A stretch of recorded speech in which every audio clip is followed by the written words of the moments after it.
And then finally they're, okay, yes, it's absolutely greenlit. You want to do it still? Yes, absolutely. And he gave them their idea, and they said, no, nobody's going to like this.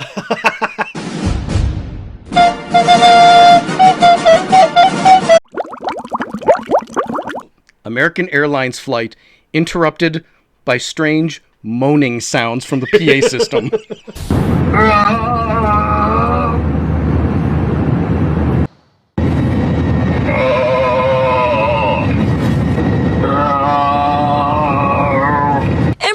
Fly the friendly skies, motherfuckers! Oh, friendly skies. The Munsters. Okay. Yeah. Oh boy. Okay. See, Yeah. Rob Zombie has a lot of fans. I'm a big Rob Zombie fan. Okay. I have been since Thunder Kiss, frankly. Okay. Started off loving his music, still do, and his movies too. I do love his music. I don't want the comment section to turn into a referendum about Rob Zombie as a filmmaker. That's true. He's made a lot of really great, really amazing things. So, I just want to say this is maybe the worst thing I've ever seen. Yeah, I was going to say, Ever. this is not one of his shining gems. But here's the thing about Rob Zombie. There are two Rob Zombie filmmakers. Okay. One is the traditional, standard, follows the structure of a regular movie maker. Halloween. Have you seen this Halloween reboot? Yeah, It's was fucking really excellent. Good. Yes. I put it up there with the John Carpenter shit, frankly. It's that good. Okay. And then he has this style, this ultra hyper stylized, where it looks like it was made by somebody who has absolutely no training in filmmaking. Yeah. Right down to the saturated colors and the very strange camera angles and the shot composition. And the actors are doing theater stage technique instead of camera technique, so they look awful and sound awful. You know what it reminded me of? It reminded me of Batman and Robin. Like whichever one had Arnold Schwarzenegger in it. Yeah. Yeah. That's what it kind of reminded That's me of. Elvira, by the way. Is it really? Elvira, Mistress of the Dark, yeah. Well, hang on. Let me see her boobs. You know, she's 70 years old now. Well, I mean, she still has giant jugs for 70, but... It's hot as hell, yeah. Anyway. So it's an active artistic choice. This isn't because he's not a good filmmaker. He does no, this he did this intentionally. Yeah, I mean, he did this on purpose. And sometimes that hyper stylized system works. You're not a horror guy, but House of a Thousand Corpses, it's done this way. But it works. Because that style... that House of a Thousand Corpses. And Devil's Rejects. Okay. Okay, there it is. It works because it's fucking creepy. Chinese, Japanese, dirty knees, look at these. Those are you with open heart. Chinese, Japanese, dirty following the knees, will look at And these. redemption. Put in that setting, it works as a horror film very, very well. And on here, it did not work, mostly because he just doesn't know how to tell a joke. There is that. He doesn't at all. No, it's not funny. It's very cringy. I was a fan of the old black and white TV series. I thought it was fun. Of course, I was like 5 or 6 at the time, so Yeah. I thought a lot of things were funny that probably weren't. But I remember enjoying this show, and so I was kind of excited to see this movie based off of something I loved as a kid. Yeah. And I should learn my lesson. I should know better by now. Oh, It's just... so bad. It's... You know, I don't know what his original idea was for this. He had been trying for years to get the Munsters remade. Oh. And studios would go, Universal would go back and forth, like, okay, we're going to do it. We got another director. We don't like this. We're scrapping it. We're putting it on the shelf. Okay, we're back on. Now we're for like a decade. And then finally they're, okay, yes, it's absolutely greenlit. You want to do it still? Yes, absolutely. And he gave them their idea, and they said, no, nobody's going to like this. He was going to do it as like a black and white homage to the original. Because he's a Okay. child of the 60s. He grew up watching, okay. That's fair.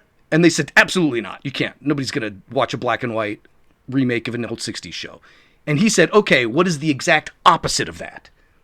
And that's why the colors are so saturated and everything is so stupid and crazy. big. It's intentional. I applaud him for that, but it didn't work. Do you think that... Unless this is what he wanted. Do you think it would be better like if I took all the color out? No. If you like watch it with no color? No. No, it's still awful. I mean, it's pretty awful. The thing is, the thing that makes it awful isn't those artistic choices. The story itself is just dumb. It doesn't go anywhere. Nothing happens. It's like a third grader wrote a story about how I spent my summer vacation. It's got that much.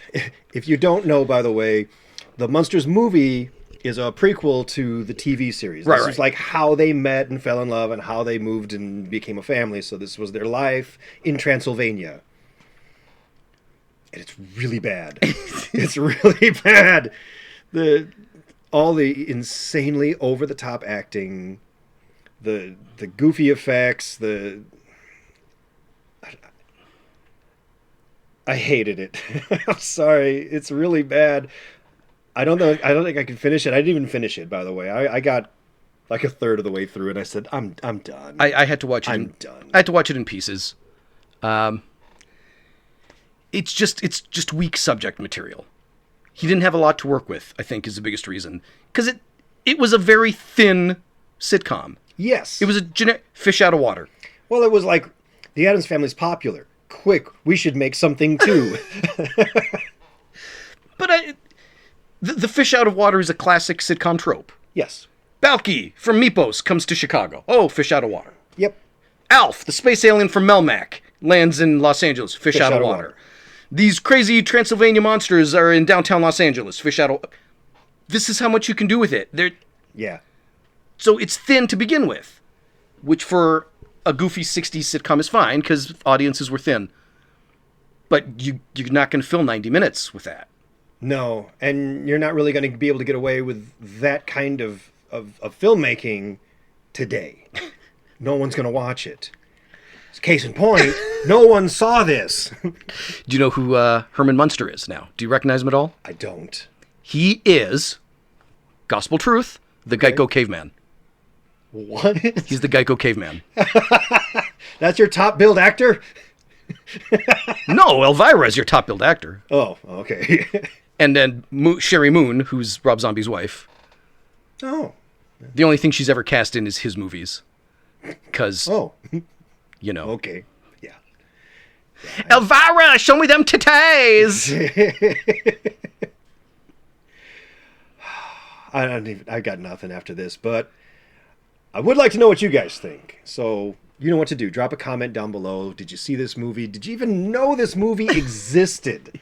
Because I didn't even know it existed until it popped up on Netflix, and I was like, what the hell is this? Right. So, leave a comment, and don't forget to smash subscribe and like and all that shit.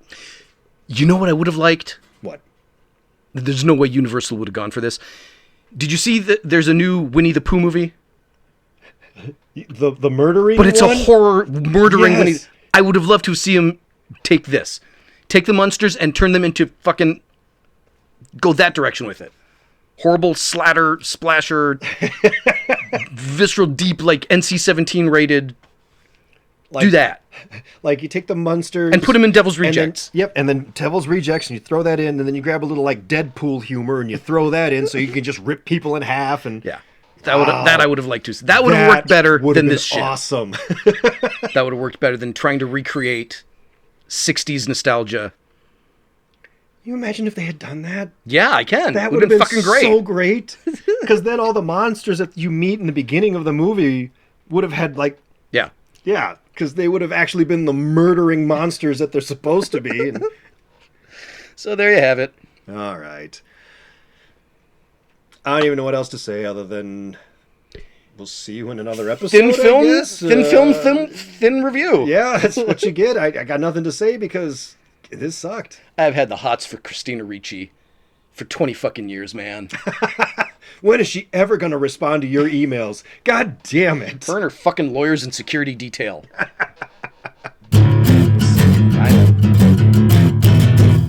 Oh, God.